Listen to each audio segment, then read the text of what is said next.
You are looking at Julian's pronunciation guide, where we look at how to pronounce better some of the most mispronounced words in the world, like this other curious word. But how do you say what you're looking for today? We are looking at how to pronounce this word from French, as well as how to say more French names and vocabulary that many get wrong. If you enjoy learning about French, well, you found the right channel, so stay tuned.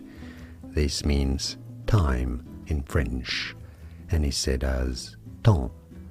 Temps. I know it's a bit confusing. The P and the S are silent there. Just temps.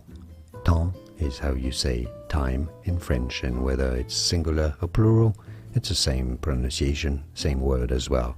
It's invariable. Temps. More videos for you here on how to pronounce more French. Like and subscribe if you found this video useful. Much appreciated your support.